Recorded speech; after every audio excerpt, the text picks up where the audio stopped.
les Néphilim.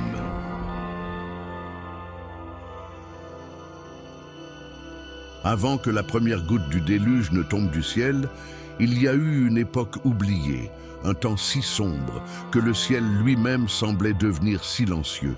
Il n'était pas roi, pas même des armées.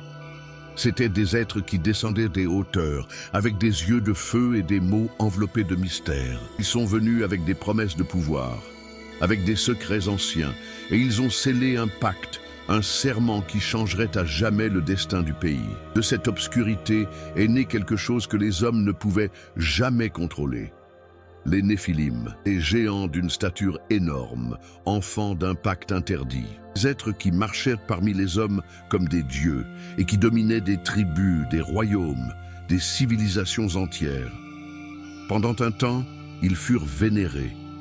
Ils les appelaient des héros. Ils les considéraient comme des sauveurs. Mais ce qui semblait être la gloire est devenu de la corruption. Les Néphilim ont tout dévoré sur leur passage. Le sang a rempli la terre. La violence était son langage, l'humanité, sa proie.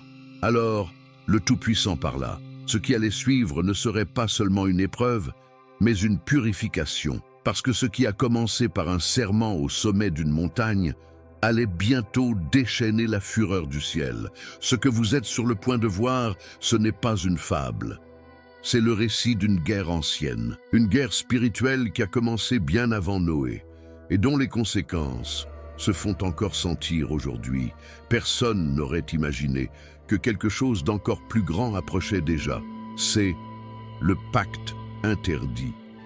Et le jour, quand Dieu a décidé de mettre fin aux géants.